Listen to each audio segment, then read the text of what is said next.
Vincent de nous accueillir. Alors je suis Jean-Christophe Roda, je suis, comme l'a présenté Vincent tout à l'heure et Nicolas, je suis professeur de droit à l'université de Lyon 3. Et alors je ne sais pas si mon sujet a un intérêt après avoir écouté Nicolas Borga.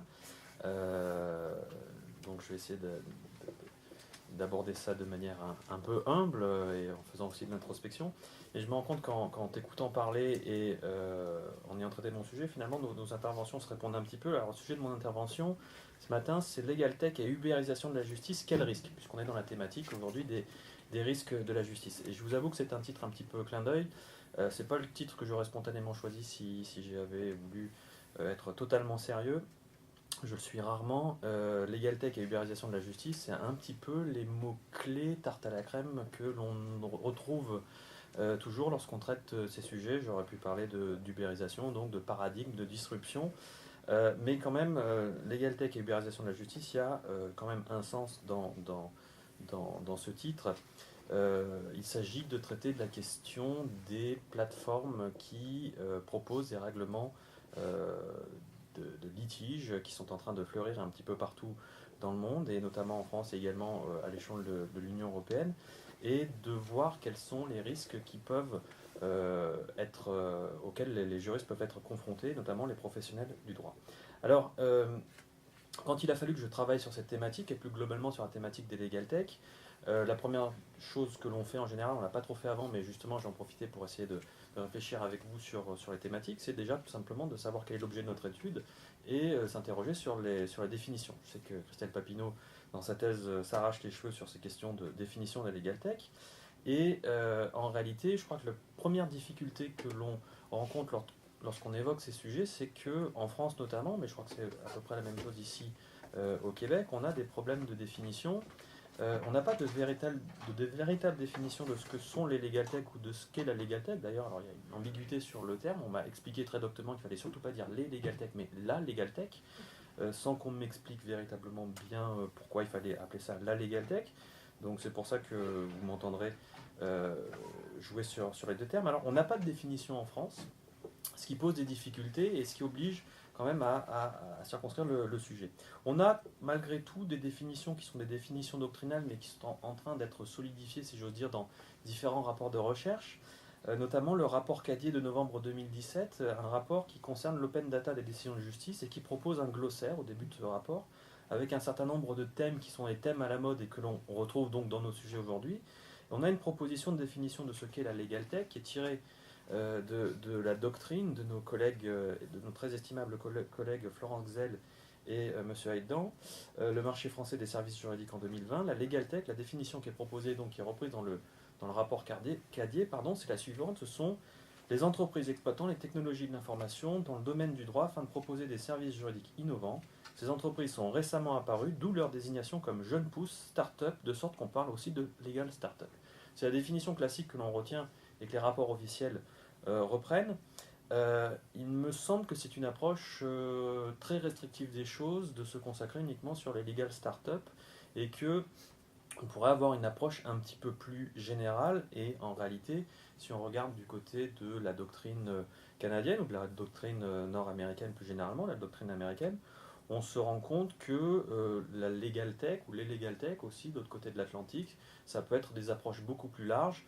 Notamment, c'est toutes les questions de technologie utilisant des logiciels très poussés ou de l'intelligence artificielle qui sont appliqués au service du droit. Law-related technologies, disent les Américains, pour définir ce que c'est que la legal tech. Donc déjà, sur l'approche du sujet, on a en réalité un véritable gap, un véritable problème pour savoir ce que sont les legal tech. Ça peut être soit des entités très précises, soit quelque chose de très large. Et à ce moment-là, si on adopte une définition très large, on va parler de e-discovery, de data security and governance, pour reprendre des thèmes à la mode dans la doctrine américaine, de climate change for corporate clients, nous dit un article récent à propos du legal tech. Donc, sur ces sujets, je pense qu'il y a déjà ce que disait Nicolas dans son intervention. Je pense qu'il y a une approche, que je ne prendrai pas la peine parce qu'il faudrait largement plus de 20 minutes. Il y a d'abord une approche d'essayer de cadrer les définitions pour savoir de quoi on parle. L'autre thème à la mode que j'ai repris dans mon titre sous forme de clin d'œil, et on nous rebassine de ça, c'est la question de l'ubérisation de la justice. Alors je déteste ce mot parce qu'à mon avis, il n'a pas véritablement de sens, mais je suis obligé de le reprendre parce que le mot ubérisé a fait son entrée en France dans le Petit Robert en 2017 et on a une définition aujourd'hui. Ubérisé, c'est de Uber, nom d'une start-up, transformer un secteur d'activité avec un modèle économique innovant tirant parti du numérique. Start-up qui ubérise le secteur de l'hôtellerie non féminin, ubérisation.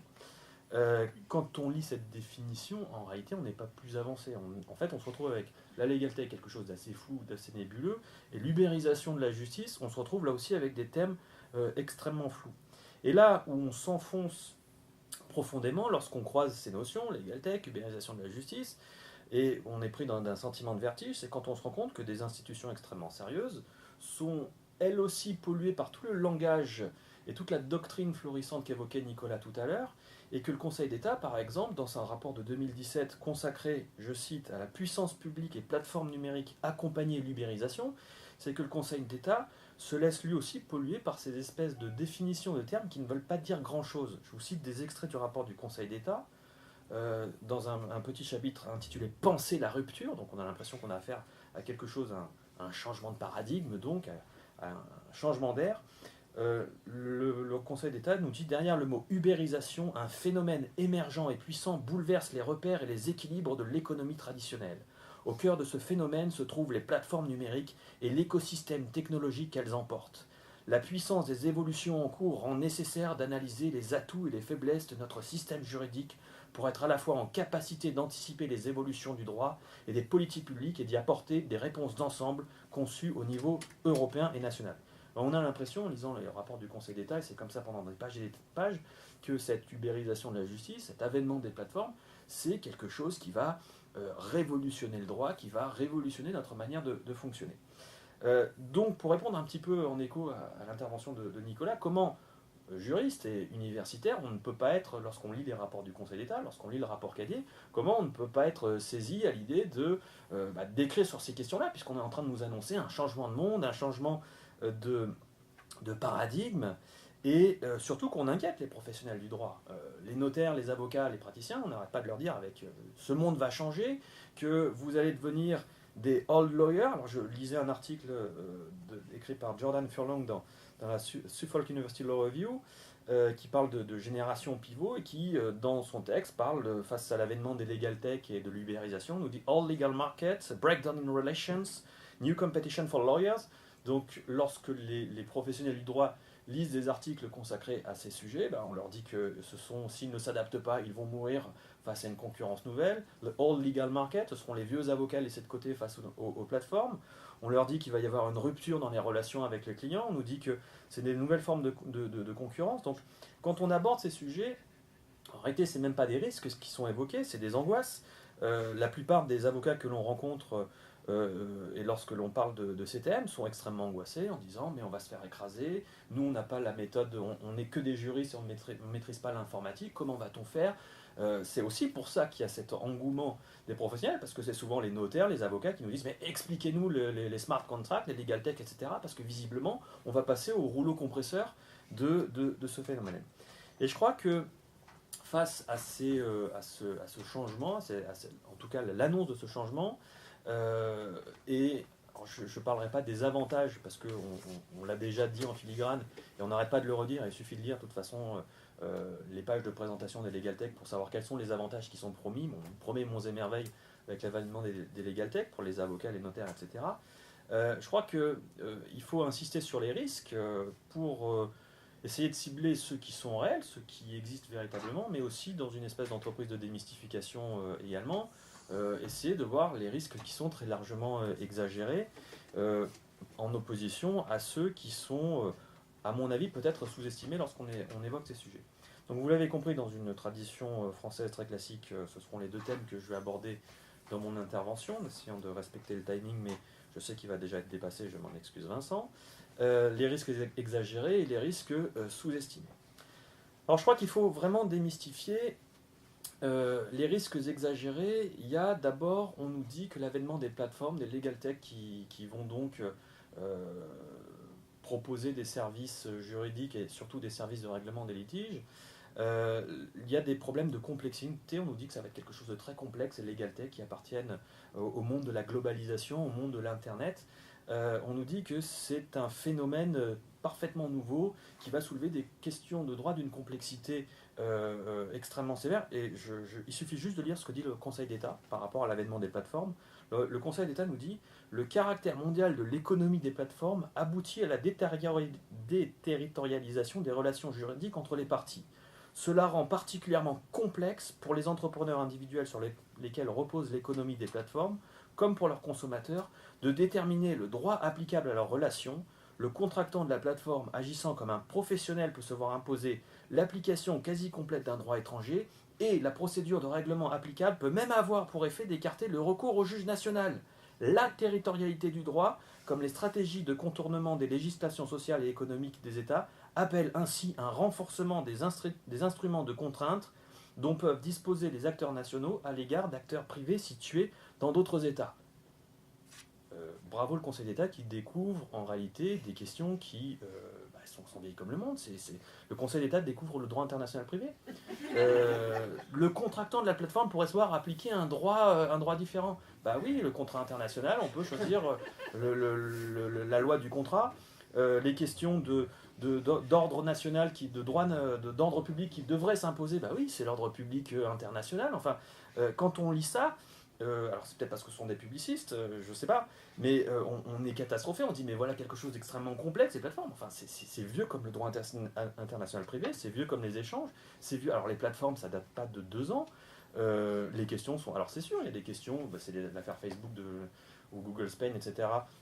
en matière devant la CJUE, mais enfin, le droit en réalité est extrêmement plastique. Le droit international privé comprend des règles qui permettent de résoudre ces questions. Alors certes, ce sont des problèmes juridiques très complexes, mais c'est loin d'être insurmontable pour les juristes. Donc quand on lit ça, qu'on présente ça, effectivement, je comprends les professionnels du droit qui sont frappés d'angoisse, puisqu'on leur dit attention, c'est quelque chose d'insaisissable, à territorialité, comme si les plateformes flottaient quelque part en suspension dégagée du droit. Non, absolument pas. Il y a même le cloud est localisé quelque part, donc il suffit d'appliquer les règles de droit international privé, même s'il y a un certain nombre, sans doute, de jurisprudence ou de règlements européens qui devront être précisés. On nous dit également, donc ça c'est un risque à mon avis, la complexité c'est un risque très largement exagéré. Mais bien sûr ce sont des problèmes complexes, mais le droit international, les échanges internationaux, ce sont des problèmes complexes. Des problèmes de concurrence aussi, puisqu'on nous parle de all legal market et on nous dit que ces plateformes juridiques vont concurrencer les professionnels du droit. Alors je crois là aussi qu'il y a une angoisse phénoménale. On était avec Mustapha Meki il y a quelques mois à Grenoble et on parlait de ces questions-là, de smart contracts. On avait des avocats qui nous disaient mais on est en situation d'être victime de ces plateformes, sont présentées comme des braconniers du droit. Vous vous rendez compte, il y avait un vieil avocat qui nous disait, vous vous rendez compte, il y a même aujourd'hui des entreprises qui peuvent permettre de faire des contrats en ligne. C'est une violation de notre monopole. Absolument pas. En fait, on est face à des avocats qui ne connaissent pas le contour de la loi de 71 et il n'y a jamais eu de monopole pour faire des contrats. Ces entreprises, en réalité, prennent simplement un créneau. Et ce qui est intéressant, et là où on voit que les angoisses sont totalement exagérées, c'est qu'on en parlait hier avec Gilles, les startups, aujourd'hui, proposent effectivement, certaines entreprises proposent des contrats clés en main, des statuts de société clés en main, mais valident toujours ça avec des avocats, avec des cabinets d'avocats. En réalité, c'est une manière différente d'exercer. Et là où effectivement il y a un risque, c'est si on est face à des professionnels du droit qui ne veulent pas changer leurs habitudes. Et ça, c'est de la sclérose intellectuelle, ce n'est pas un problème lié à l'avènement des plateformes. Alors on nous dit aussi qu'il y a des problèmes de concurrence qui peuvent apparaître. Nicolas l'évoquait tout à l'heure. On nous dit, alors c'est pas exactement les plateformes qui font de la résolution des litiges, mais j'ai vu hier un tweet qui était assez amusant sur un tweet de Predictis qui qui faisait une espèce d'évaluation des cours d'appel en France sur une question très pratique du taux de gain de taux de succès des plaignants pour des cas de harcèlement moral, je crois, dans les litiges du travail. Et vous aviez Predictis qui faisait toute une série de pourcentages qui classaient en réalité les cours d'appel en fonction pourcentage. Alors la cour d'appel d'Angers à 19%, il y a 19% de chances d'obtenir gain de cause pour ce type de litige, etc. Et en regardant bien le détail de l'étude, on se rendait compte que Predictis mettait dans le même paquet des cours d'appel en droit privé, mais également des cours administratifs d'appel qui ne connaissent pas ce type de contentieux. Donc c'est assez intéressant de voir que ces entreprises qui font des classements de cours d'appel, en réalité, il faudra peut-être qu'il y ait des juristes qui les accompagnent, des vrais juristes, parce que en fait, on compare des choses qui sont absolument pas comparables. Pourquoi je vous parle de ça? Parce que ces plateformes la crainte qui apparaît, c'est de dire, mais finalement, de faire des classements des cours d'appel comme ça risque de mettre en concurrence les juridictions étatiques, et que les plaignants vont peut-être plutôt que d'aller dans le ressort de la cour d'appel d'Angers, iront du côté de la cour d'appel de Nice, etc., pour avoir un taux de pourcentage. Là aussi, et donc on voit apparaître le spectre d'une sorte de forum shopping des plaideurs qui choisiraient, là aussi, on a des règles de compétence, des règles étatiques, on ne peut pas déroger, on ne peut pas choisir son fort, on ne peut pas choisir son tribunal comme on l'entend. Donc là aussi, la mise en concurrence des, des, des, des, des juridictions étatiques entre elles me semble un risque absolument pas avéré. De la même manière, ces plateformes qui vont régler des litiges, qui vont concurrencer, on nous dit que ça va concurrencer la justice classique, je crois qu'il y a un monopole de la justice tant que la loi ne change pas. Les plateformes de règlement des litiges, on laisse ça pour l'instant en France et au niveau européen à la médiation. C'est pas véritablement ce qui relève pas du monopole de la justice étatique, c'est de la médiation, c'est de l'arbitrage, ou alors au niveau européen, c'est des petits litiges de consommation avec le règlement et la directive de 2013. Donc en réalité, c'est parce que l'État, on n'est pas dans une véritable concurrence. En réalité, les grosses affaires, les affaires classiques, ça reste du monopole de l'État, et c'est l'État qui concède un certain nombre de litiges qu'il veut bien concéder à ce type de plateforme. Donc l'idée que ces plateformes viendraient concurrencer, qu'on serait braconné, ça me semble là aussi totalement exagéré. On pourrait également parler du risque de concurrence entre les plateformes elles-mêmes. On va dire que finalement il va y avoir un risque de concurrence par les prix. Je crois que le marché fera son œuvre, c'est-à-dire que les plateformes qui essaieront d'attirer les clients, si j'ose dire, en proposant des services à bas prix mais de très mauvaise qualité, seront écartées j'allais dire, le facteur réputationnel. Si le service est un mauvais service, elles seront éliminées du marché au bout d'un certain moment. Donc quand on y réfléchit bien, tous les risques qu'on met en avant sur l'avènement de ces plateformes, etc., toutes ces angoisses que connaissent les praticiens du droit, il me semble que ce sont quand même en tout cas ceux que j'ai évoqués, des risques qui sont très largement exagérés. En revanche, il y a un certain nombre de risques qui, à mon avis, il ne faut pas sous-estimer, qui sont des risques plus diffus, on en parle moins, mais qui, me semble-t-il, sont bien réels. Il y a d'abord des difficultés, j'allais dire, d'ordre un petit peu symbolique sur la manière, sur le rôle de la justice et sur la manière dont on perçoit la justice.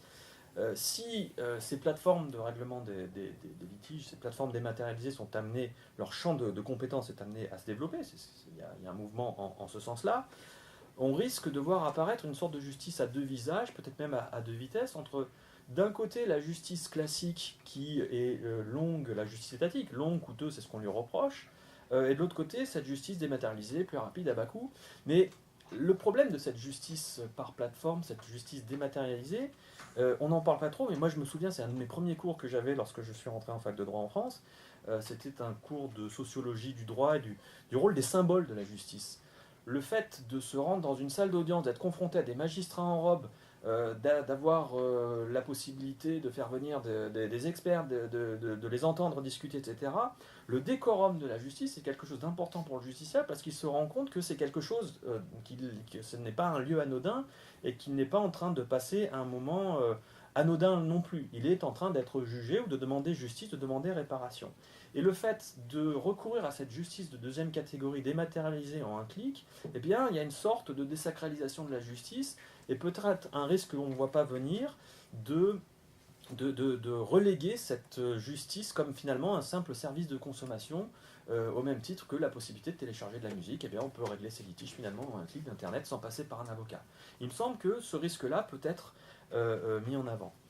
Toujours dans l'ordre des symboles, il y a quand même quelque chose d'assez important qu'il faut soulever.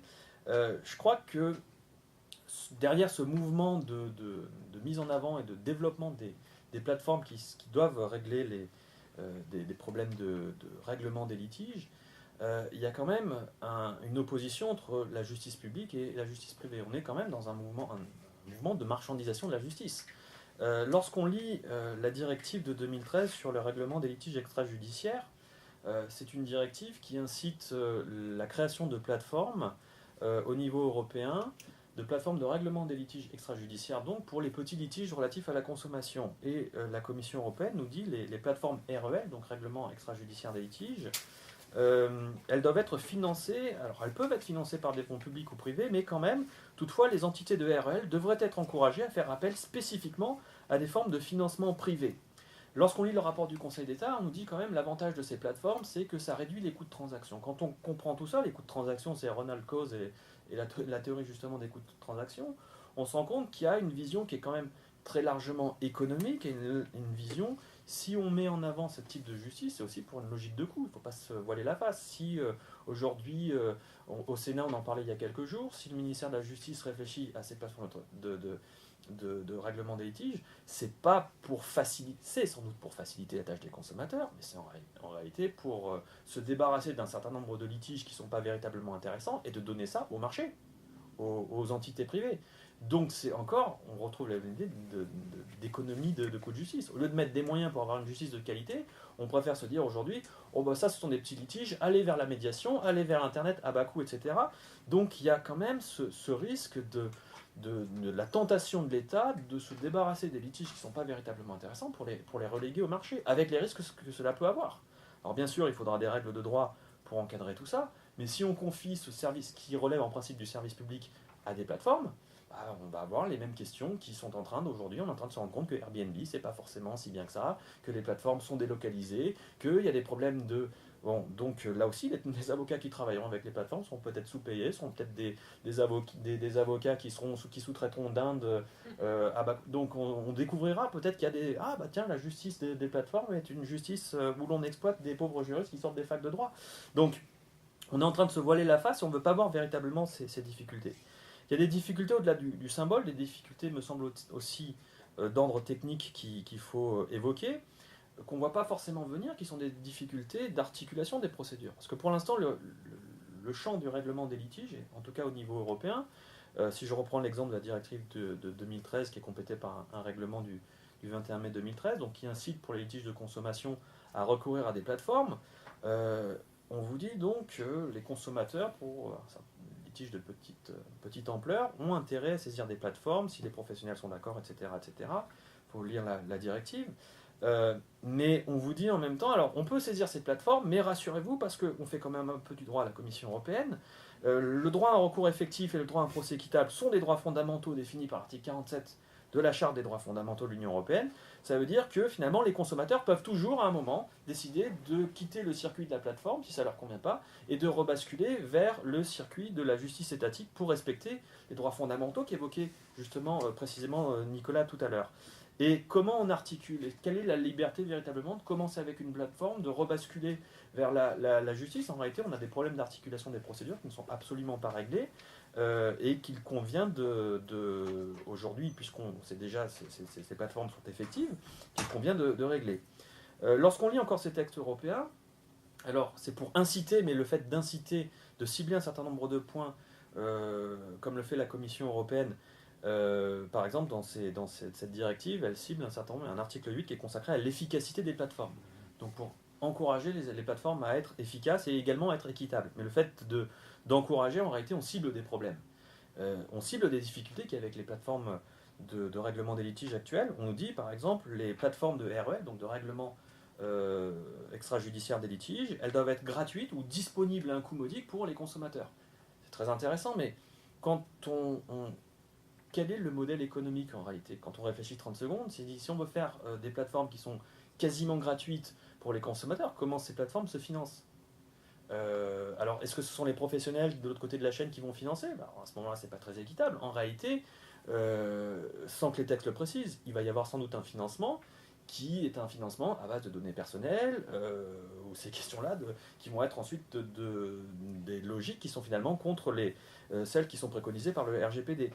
On nous dit également, pour des questions d'efficacité, l'entité, donc la plateforme de ROL, qui aurait été saisie d'une plainte, notifie les litiges aux parties dès réception de tous les documents comportant les informations pertinentes relatives à la plainte. Donc on se rend compte en réalité qu'il y a toute une série comme ça d'aspects procéduraux où on nous explique qu'en réalité, pour que ces plateformes soient véritablement efficaces, il faudra qu'il y ait des échanges de pièces, des échanges de preuves, des échanges de plaintes, des échanges d'écriture, et en fait, qui nous font basculer les plateformes dans le modèle de la justice classique, c'est-à-dire avec un certain nombre de règles assez lourdes et assez coûteuses à respecter. C'est exactement la même chose dans l'article 9 de la directive de 2013 sur la question de l'équité. On nous dit chaque partie doit avoir la possibilité, dans un délai raisonnable, d'exprimer son point de vue, de recevoir de l'entité, donc de la plateforme, les arguments, les éléments de preuve, etc.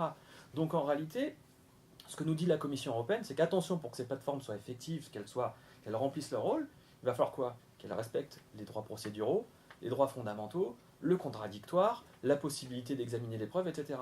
Tout ce qu'en réalité est pointé dans la justice traditionnelle, parce que ces droits fondamentaux ont un coût, la question du délai raisonnable, c'est là aussi, ça oblige à travailler, etc.